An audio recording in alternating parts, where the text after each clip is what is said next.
Okay, okay. We are on Dueling Islands for the first time of my casting career. And we have two of my favorite players playing. We got Poseidon, my resident Sparta Streak Crusher, and Pharos, also very good and has crushed me multiple times. So on this Dueling Island, the reason why it's called Dueling Island is because you are on an island to yourself. You have resources, quite a lot of resources. 1, 2, 3, 4 gold mines. 1, 2, 3 stones, and that's only what has been shown or scouted so far. Wow, look at this. Poseidon actually has 5 gold. So lots and lots of resources. Resources is not what... Oh, predictions. Anybody...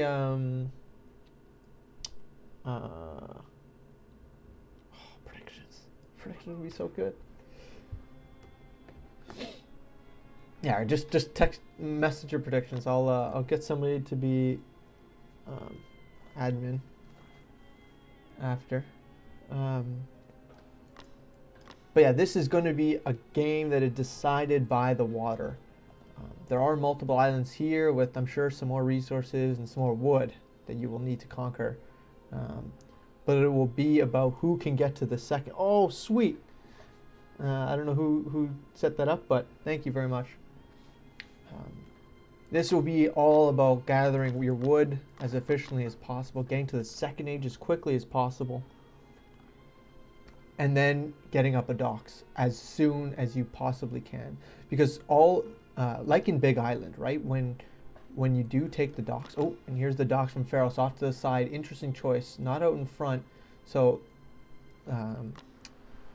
if he needs to fight a long battle out on the water, he won't be able to reinforce as quickly, but at the same time, any scouting done by Poseidon wouldn't necessarily find this dock. One thing I will say is that it is super important to make sure that you get out your ship as fast as possible and first. So even though Poseidon doesn't have a docks right now, he is going to second age much faster than our Roman friend Pharos, who's just about to click up. So that's good. But here we go. Poseidon should be able to put down a dock. He has the wood for it. Ahura Mazda bless you. Oh, Ghost Matter, thank you very much for the follow. As I was saying, right, like all of your resources, for the most part, especially your wood, is exposed to pot shots from the water. So the person who loses the water is going to be at an extreme disadvantage. You essentially encircle your opponent's base in warships, and they can't really do anything. There are plenty of resources in your base, like lots of gold and lots of stone, and even some wood here that isn't exposed, but you can't last for too long. All right, let's see. Interesting choice by Poseidon. He's foregoing that early dock and not listening to any of my advice, even though he, rightfully so, is not going to be he's not going to be stream sniping. But this is a huge advantage for Pharos. Like, he's going to be down on villagers, he's going to be down on in terms of economy, but at the end of the day, these Liburniums can just surround the base of Poseidon and make sure he doesn't get up a dock. It's going to be GG. Pharos just needs to make sure that he can check out the base, and this dock is getting up right now. Does he get to see it in time? I think he will, but will be too slow to get it up, and the greed of Poseidon's probably going to pay off then. Because now he has more than enough of an economy to continue to produce longships. These 2 and even 3 Liburniums are going to be worse than the longship of Poseidon. Oh man. Okay, so Pharos is looking out for exposed villagers, and there are some down here. But this double TC, such a bold play. not one that I would have expected. One longship already out for Poseidon. Pharos is signed to gather some stone right now. That is something you can choose to do. You can make some guard towers on your base. Guard towers on your base to defend against any longship aggression and attacks on your actual dock. But no GG early, no GG early. But there are 3 Liburniums here, and also 2 longships here for Poseidon, who is choosing. He saw like the Liburniums coming out early, so even foregoing like the double TC production, like to focus mainly on gold and wood to pump out as many longships as he can. So he's doing what he needs to do, and the super smart play by Poseidon. He's trying to run away with these longships. I'm not sure he saw all 4. I think he can only see 2 of them, so he thinks he might be able to fight now. But there are 4 Liburniums here. Liburnians. Yeah, I'm saying that right. Pharos going age 3. Love this. Age 3. We were talking in the Discord chat earlier today how powerful the age 3 ships from the Roman players are. We know that these Liburnians aren't very powerful, so yeah, actually second dock coming out for Poseidon. Second dock. Guard tower being built in the base. I think that's a mistake. I could be wrong, but I think that's a mistake. That might have been a house. Might have meant to have been a house. But we will see. Pharos is surrounding Poseidon's base and taking pot shots at the villagers, gathering on the wood here. 20 villagers to the 26, but there's a bunch of pot shots being taken. 1 villager down, and I think that's all he's gonna get. Poseidon needs to relocate. Oh, he's doing some scouting here. So we got 2 villagers, his 2 scouts, and the best thing about the longships is that they can actually garrison. They act as a sort of merchant transport ship, or a transport ship, not the merchant part of the transport ship. That being said, Poseidon has pushed into Pharos' island. Pharos is still down 21 villagers to 31. His Enarus is oh, what? Did that do half damage to this thing? Oh, he's trying to regroup with his main army of his main force of Liburnians. And it's going to be the micro battle. Never mind, they both stopped just outside of the range of each other. Oh. Oh, what? Okay, rightly so. Poseidon is targeting the age 3 ship and is taking it down. So now the Liburnians, these 2 pop units, are going to be a lot smaller, or a lot worse than Poseidon's longships. But Poseidon, I believe, has fire ships in age 3. He just needs to queue up to age 3. Let's see if he can hold on till then. Another one of these Enarus have come out. See here. Bonus versus ships 3 times. 27 DPS. Oh, and here we go. Pharos is going to try to end this game right here, right now. Okay, this ship is at half, right? 500 health. I want to see how much damage this one Enarus does. And I don't think, from what I understand, you can actually... oh! I take that back. Look at this! On the base of Pharos! He's building a proxy base! And he's using his Norse military to actually build on the base of Pharos. This is excellent play. I'm going to see if Pharos sees this. He's probably paying too much attention, or not paying too much, but paying rightfully so attention to the water here and destroying the building of the docks of Poseidon. Poseidon isn't going to H3. He isn't focusing on any of that yet. Poseidon needs to not play his hand yet. He cannot have the line of sight of his buildings, of Pharos' buildings, see him. This might be a mistake here. Oh, that might be a mistake. Does Pharos see this? I think he does. No, not yet. Not yet. Houses have pretty low line of sight. He's building more guard towers in his base, which is an interesting choice. On the other hand, Pharos here is taking both docks. There are some longships here just for transportation, I'm sure. But they are not going to be sufficient enough. And here we go. Pharos, no production facilities in his base, is shocked to find this. What a play. And now he's bringing back his Enerus to try to defeat some of the production facilities here. But there's a smart guard tower. But this is quite the navy force from Pharos. But if he's in the middle of his base and he takes out all these guard towers and makes sure that no production facilities go up, I think he has this. Somehow, some way, Pharos dominated the water. But in the end of the day, it's going to be the push on the land that really counts. One production facility goes down, and I think these other two are very much exposed. Actually, that's a good question. The good thing is that throwing action can build more production facilities. They just need to be used efficiently and in time, because this production facility is going to go down, and he needs to make sure he has enough throwing axemen on the actual island to build more production facilities. Because the TC fire will eventually take down all of the infantry on the island, and then at that point you won't have anything to build units with. But this does buy Poseidon enough time. There are he could build some more, get to the third age if he has enough time for it. No production facilities being built yet. I don't know where.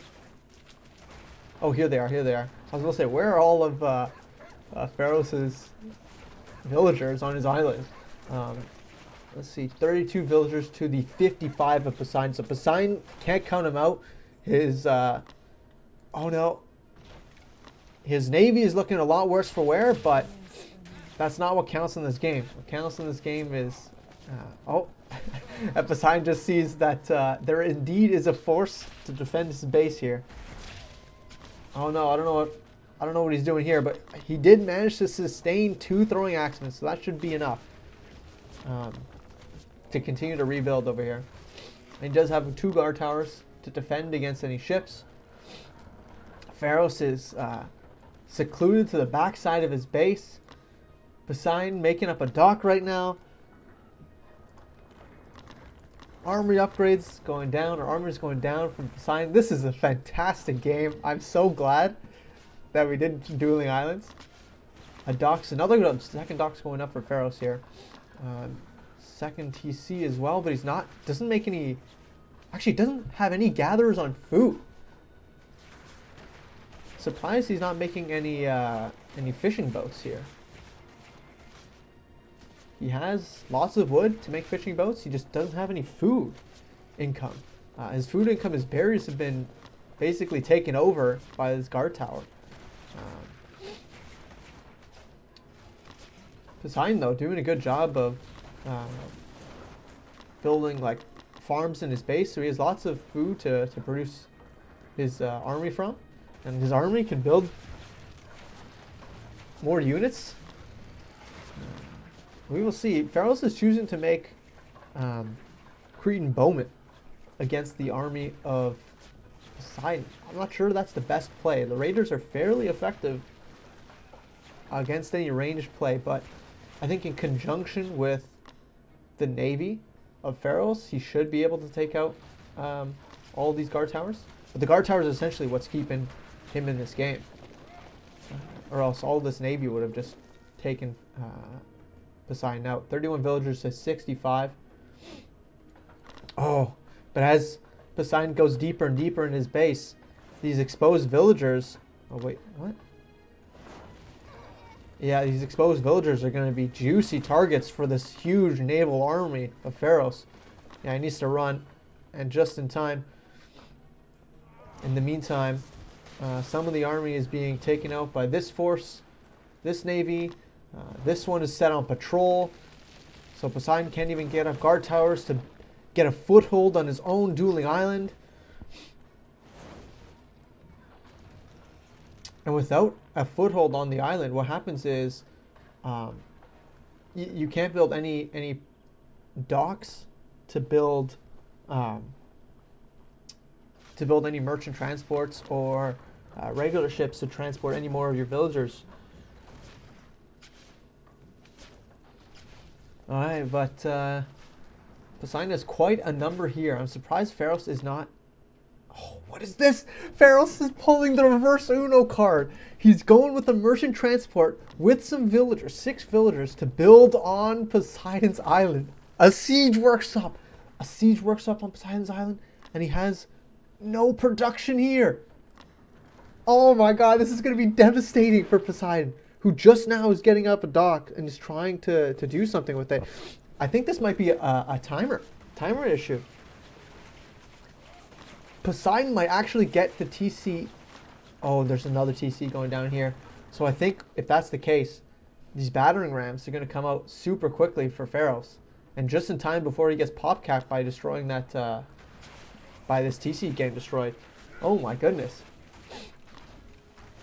So Pharos seemingly down in every meaningful metric. Villagers, resources in the bank, population. But it's going to be this, oh, and this is actually going to be discovered just in time, I think. Lots of guard towers being put up, but guard towers are going to be pretty ineffective against the 0.85 pierce armor of this ram. Let's see what the villagers can do, though. Villagers should be able to just go ham on this. And I think that's what they're going to need to do. Get your villager army to attack this. Does Pharos see this? Or sorry, does Poseidon see the... He does not. He does not. But he knows that something's up. Okay. The army of Poseidon, on the other hand, is taking off nearly like 75% of the island of Pharos. But Pharos is holding strong here with some Cretan bowmen to defend. 2 of his docks that he's protecting. Alright. Poseidon trying to put up another guard tower and now sees all of the, or not all, but at least one siege workshop here. So he knows that he should be expecting more things to come. I think horsemen are good against siege, if I remember correctly. Oh man, Poseidon sneakily gathering wood from over here. Pharos has no more gold. He has no gold. These group of units here is building some houses on this other dock, but he needs to build on this other island, but he needs to build a dock to actually get some merchant transports going, because right now he has 0 gatherers on gold. And here comes Poseidon with a huge army of raiders who will be very effective against these 16 Cretan bowmen, but they're turning around. Don't want to fight against all this pierce damage. Slowly and surely creeping up onto the map. Look at this. All these guard towers are essentially taking the 33,000 gold. These villagers aren't doing anything here for Pharos. Oh, here they are. They're going to go gather some gold here. I think the better play would have been to get some merchant transports up, but these villagers will need to get out of this island soon. Pharos is going to have to relocate, find a new home. His units are gathering on his opponent's island. This is one of the craziest games I've ever seen. Okay, so this back section has been essentially taken out by all of Pharos' units.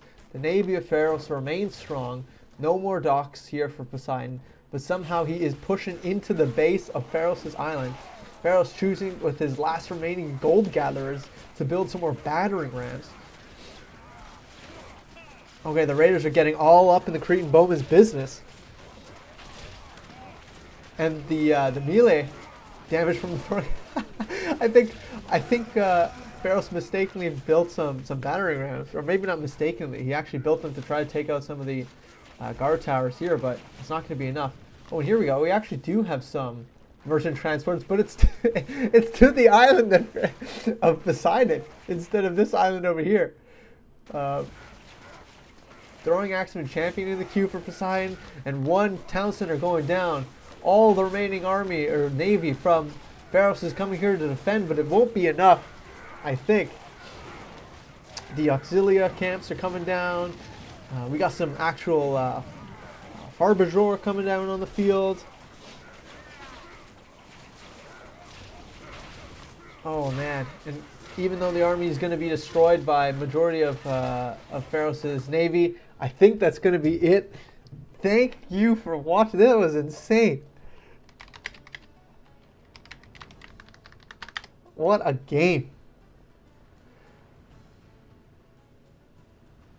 What a game.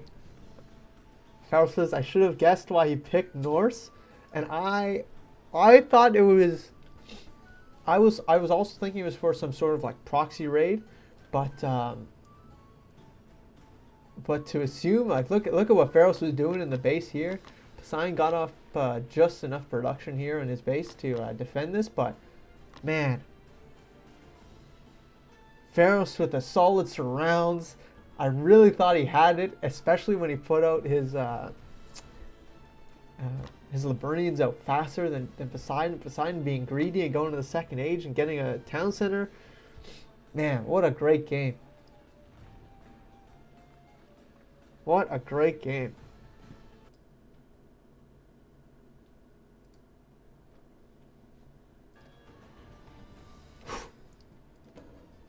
That gets me excited for the next one. Oh man. Dueling Islands, favorite map, decided. I think that is 100%.